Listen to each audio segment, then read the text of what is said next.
So with that, I'm going to be turning it over to Sam, who's going to help you take those big vision ideas and actually get it done. Thank goodness. Thank you. Thank you, Pam. That was fantastic.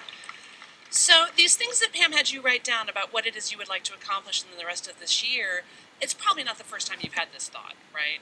You've thought to yourself before, like, oh yeah, I would like to, write that book or move my business forward in this way or have this experience or that experience with other people. And yet, day after day after day after day, we get everything done for everybody else. We do not move forward on those big projects that we know would really make a difference in our life, in our career, in our bottom line, in our relationships.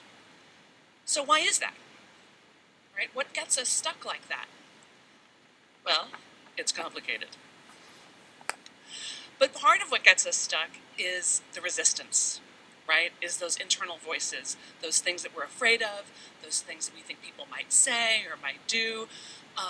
Does anybody have that experience if you write down those things that you want to do and immediately that voice in your head goes, well, you don't know how to do that. You're not qualified for that. You're not ready for that. Nobody wants to hear that. Everybody's already doing that. Who do you think you are? Who do you think you are, Itis? Anybody? Yeah, okay. So I have an amazing 1-second solution to both those internal criticisms and also the external ones, and also for the compliments. Because sometimes what makes us afraid is that, like, well, what if I do this thing and then everybody loves it and then I'm supposed to be great all the time? Like, then what? So I want you to go ahead and write down one criticism. You can be super duper honest. Something that if somebody said it to you about you or your work, you would be like, ow. Like, that would really hurt your feelings a lot. Right? Like if somebody said, oh my gosh, your work is so da-da-da-da. What's your da-da-da-da? Somebody said to me, oh, Sam, your work is so dull. Dull. Right? And also one hard compliment. Something if somebody said you would blush and you might, sort of stop. But it would be a little hard to accept. It would be a little hard to take. So go ahead and write one down. Anybody want to shout it out? Anybody want to share one of their compliments or criticisms? Somebody said, oh my gosh, your work is so useless. Disorganized. Your work is so disorganized. So many people are already doing it. Your work is so redundant. Yeah. Basic. Sorry? Inadequate. Oh. You're not helping. Your work is so unhelpful. Say again. Not worth the money. Oh, you guys are good. This is good. And what's a compliment? What's something that somebody said your mind would blow? You'd be so excited. You are an inspiration. Your work is so inspirational. Transformational. You have transformed my life. How did you know your work is so intuitive, so psychic, so spot on? Oh, genius. Okay, right, so we feel the pressure from both of these things. Like, what if they say this, but what if they say that? Okay, here it is. It's one word. It works with everything. We're going to add the word sometimes. Your work is so dull. Sometimes. Sometimes it is. Your work is so inspirational.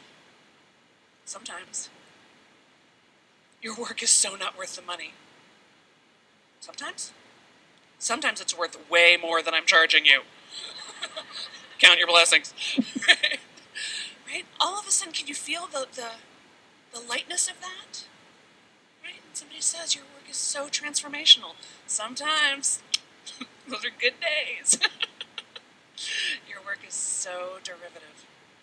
Sometimes. Right? It works with everything. So the next time you start to get paralyzed by those thoughts, those feelings, the I can'ts, the who do I think I am's, get specific with yourself about what it is that's stopping you, what's the thought, and then just tack on that sometimes. Either inside of your mind or writing it actually outside. Oh, sometimes it is that way. And when you can just be with the truth of that, now you have freedom. Now you're not afraid to do something just because somebody thinks it might be boring. You're like, well, I'm going to do this, and they might think it's boring. They also might think it's transformational. Right? So The next question that comes, okay, great. So now we've set our big goals. We've cleared our mind of all that resistance and internal chatter. Where do we find the time? Like, we are busy, busy people. So here again, this is my, quick tip that kind of works for everything. Make this commitment right now. You at home too.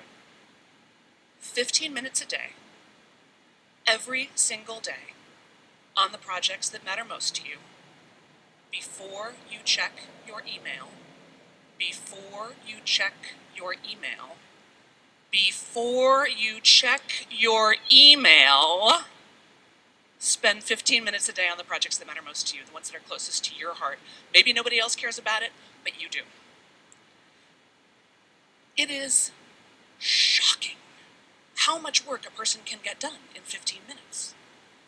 It is shocking how much progress a person can make working 15 minutes every single day for a week, a month, a year, 6 years, 10 years. And we sort of get it, like you sort of feel like, I guess if I played guitar for 15 minutes a day every day, I would, I guess I would be a better guitar player. Or if I worked on my novel, like 15 minutes a day, I guess eventually there would be a book there. But we also sort of feel like, oh, that would never work for me. Try it. I had a client, I love my private clients because I charge them so much they can't not do what I say. And I had a client who was trapped in a cubicle. She was trapped in a job she hated. She was sure the fluorescent lights were sucking her soul away. And one of the things she wanted to do was a jewelry design. So I introduced her to this 15-minute-a-day thing. And she's like, Sam, that's not going to work for me. I mean, jewelry design, like, there's equipment, it takes time. Like, I can't even really get set up in 15 minutes. I said, okay, try it. Just humor me. Try it. Okay. So the first thing she does is sort of set up a little tray for herself so that all her equipment is kind of already out and set up. So all she has to do is pull it out and work.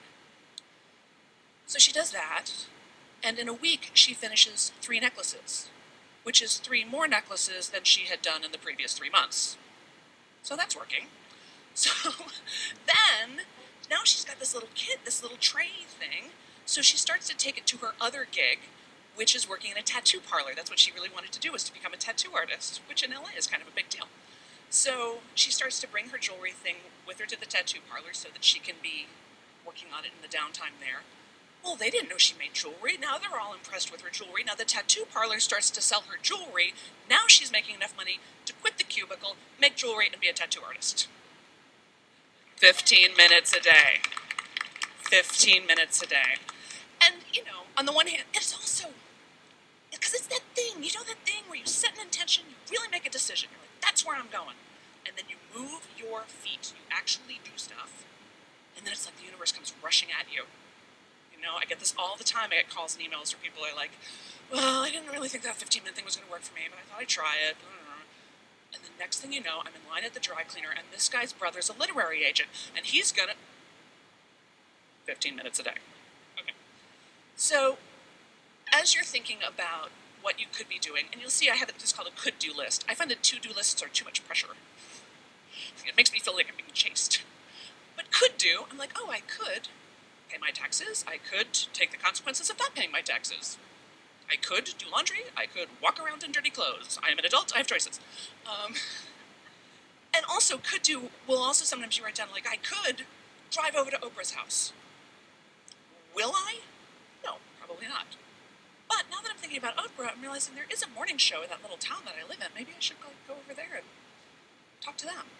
Right? So the could-do can open you up to possibilities. And you really want to look for return on investment. This panel was originally called work-life balance, but we all know that there is no such thing as work-life balance. It's a ridiculous concept. But there is work-life integration, and there is balance this way. Right? What you put out and what you get back. So we're looking for the things where you can put a little bit out and get the most back, and the most of whatever.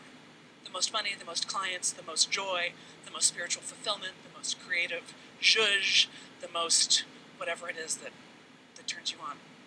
So be looking for your highest income producing activities, be looking for the things that you can put a little bit out and get a lot back, leverage, right?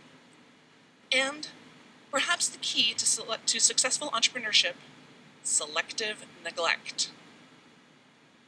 I see you over there, Instagram. You wait. Not today, right? Pick one thing. There are things in your life that you're just going to have to cross off the list. You're just going to have to say, you know what? Nope, I'm not doing it. Not today. Maybe next year. Not today. And feel great about that decision. Quit torturing yourself that you're not doing a million things all at once. Right? That's what Casey was talking about yesterday. Do one thing, dominate it.